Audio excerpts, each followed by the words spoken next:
देखो, इंसान का ना बेसिक नेचर कभी नहीं बदलता।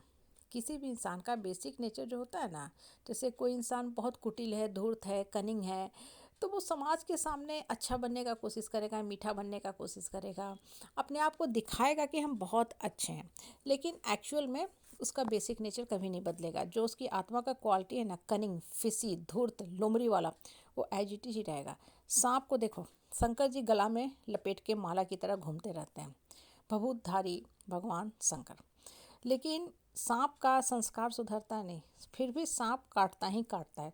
इतना नज़दीक भगवान के कौन रहेगा। आदमी कहता है संगति अच्छा होना चाहिए, ठीक है, हाँ संगति अच्छा होना चाहिए, बहुत सही बात है। लेकिन जब आप सांप को देखोगे तो आपको पता चलेगा कि गला में तो सांप को शंकर भगवान लपेट लिए, तो सांप के अंदर की भी आत्मा जाग जानी चाहिए। लेकिन जब भी सांप जमीन पर रेंगता है, काटता है कि नहीं काटता है। सांप पुजारी को भी काटता है, पापी को भी काटता है। सांप साधु को भी काटता है, शैतान को भी काटता है। कहने का मतलब क्या है ना, कि शंकर भगवान कितना भी उसको गले लगा ले, ठीक है, लेकिन उसकी जो क्वालिटी है वो कभी ख़त्म नहीं होगी। बिख उसका ख़त्म नहीं होगा, पॉइजन ख़त्म नहीं होगा। इसलिए जिस समाज परिवार परिवेश में आप रहते हो ना, बहुत से लोग होते हैं ना, बहुत प्रपंच करते हैं, पाखंड करते हैं। अरे हम तो वैष्णो देवी का यात्रा करके आए, हम तो ये पूजा करके आए, निर्जला व्रत रखे हैं, हम काशी गए थे, हम कुंभ गए थे, गंगा स्नान करने गए थे, हरिद्वार गए थे। ठीक है, अच्छी बात है, जाना चाहिए, इसमें कोई बुराई नहीं है। एक तो अच्छा इंटरटेनमेंट का ये साधन है, मन परिवर्तित होता है, थोड़े समय के लिए ही सही, लेकिन मन के अंदर अच्छे विचारों का प्रादुर्भाव होता है, अच्छी बात है।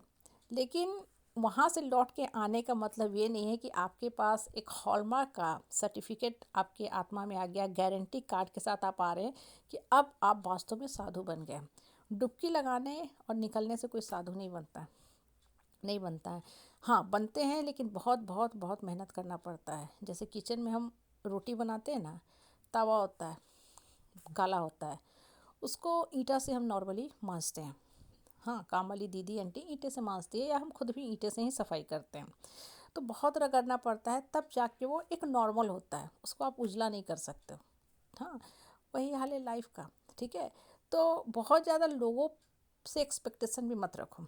अगर कोई इंसान बहुत आपको कड़वा, कुटिल, पॉइजनस, काटने वाला बात बोलता है ना, तो आप एक चीज़ के लिए हमेशा तैयार हो। वो क्या चीज़ है कि ये आदमी ऐसा है, ऐसा ही रहेगा, ये सर्पिल ही है। सांप जो होता है ना, जब अपना केचुल त्याग देता है तो और बड़ा सांप बन जाता है। इसका मतलब ये नहीं कि वो सुधर गया, नहीं सुधर सकता, वो इंसान वैसा ही है, उसकी आत्मा गंदी है। और ऐसा आदमी ना हमेशा दूसरे को नोचने के लिए रहेगा, हमेशा बड़ी बड़ी बातें करेगा, डिंग हाकेगा, जैसे यही साधु बन के धरती पे आया है, अवतरण साधु के रूप में हुआ है, जबकि रियलिटी में सबसे बड़ा शैतान होता है। ये और बात है कि हम लोग धोखा खा जाते हैं, ऐसे लोगों को गले लगा लेते हैं, मोस्ट वेलकम कर देते हैं। लेकिन माफ़ करने का ये मतलब नहीं है कि हम फिर से तैयार हैं कि आप हमको नोचो काट के जाओ, नहीं। सावधानी बहुत ज़रूरी है, ठीक है। बहुत लोग होते हैं ना, बात करने में महारत हासिल किए रहते हैं, बहुत महारत हासिल किए रहते हैं। वो इस ढंग से लिपापोती करेंगे, मीठी मीठी बातें करेंगे ना, कि आप उनके बातों के गिरफ्त में आ जाओगे। और एक चीज़ हमेशा ध्यान रखना, जो आदमी ज़रूरत से ज़्यादा मीठा बोलता है कभी अच्छा नहीं हो सकता है, क्योंकि उसको पकड़ पाना बहुत मुश्किल होता है। इसका मतलब ये नहीं कि हम ये करें कि आप हमेशा कर भी ही बोलो, नहीं। स्ट्रेट फॉरवर्ड बोलना, स्पष्टवादी होना ज़रूरी है, कि ठीक है हमको आपकी ये विचार अच्छी नहीं लग रही है, हम आपसे असहमत है, खुल के हम बोलेंगे, ठीक है, कि हम आपके प्रस्तावना को, विचार को हम रिजेक्ट कर रहे हैं, हम असहमत हैं, हम उठ के जा रहे हैं, ठीक है। इसका मतलब ये नहीं कि हम आपसे नफरत कर रहे हैं, हम आपको हार्म करेंगे, नहीं, हम आपसे अलग हो रहे हैं। आपके विचार से मेरा विचार मैच नहीं कर रहा है, आपकी इस काम में हम साथ नहीं देंगे, हम गलत नहीं करेंगे, ठीक है।